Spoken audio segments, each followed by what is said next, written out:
From Karur. PGP college admission போட்டிருக்கேன். எங்கள் அண்ணன் வந்து இங்கே படிக்கிறாங்க. என்னோடய கட் ஆஃப் வந்து 152. அதுக்கு ஸ்காலர்ஷிப் இல்லாமல் அமௌண்ட்டு குறைச்சி இந்த இதில் வந்து சேர்ந்துருக்கேன். எங்கள் பொண்ணு வந்து இங்கே பிஜிபி காலேஜில் வந்து ஜாயின் பண்ணியிருக்கா. எங்கள் அண்ணன் பையனும் இங்கே தான் படிக்கிறாப்புல. அந்த அவனுக்கு ஸ்காலர்ஷிப்பு ஃப்ரீ, ஃபீஸே கிடையாது. அந்த பாப்பா வந்து கட் ஆஃப் அதிகமாக எடுத்திருக்கிறா. ஆனால் எடுத்திருந்து கொஞ்சம் வந்து பணம் கட்டுற மாதிரி வந்தது. அதை கூட ஒரு லெட்டர் எழுதி கொடுத்து பாப்பாக்காக ஃப்ரீ ஃபீஸ் பண்ணி கொடுத்துருக்காங்க. பிஜிபி காலேஜில் இல்லாத குழந்தைங்க இந்த மாதிரி நிறையா படிக்கிறதுக்கு என்கரேஜ் பண்ணுறாங்க. நிறைய இல்லாதவங்க இந்த டிகிரி வாங்கலாங்கிறதுக்கு வந்து இந்த காலேஜ் வந்து ஒரு முன்னுதாரணமாக இருக்குது.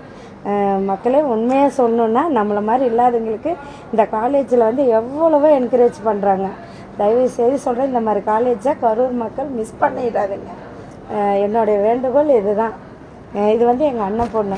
எங்கள் அண்ணன் பொண்ணுக்கு பணம் கேட்டு இப்போ ஃப்ரீயாக இது பண்ணி இன்றைக்கி கவர்மெண்ட்லேருந்து ஸ்காலர்ஷிப்பு எல்லாமே கொடுத்து ஃபீஸை கூட இது பண்ணியிருக்காங்க. சொல்கிறேன், பிஜிபி காலேஜ் ரொம்ப ரொம்ப நம்பர் 1 காலேஜாக இருக்குது. இது நிறைய பேர்த்துக்கு இது ஃப்ரீயாக பண்ணுறதுனால நிறையா பேர்த்துக்கு தெரிய மாட்டேங்குது. அனைவரும் இங்கே வாங்க.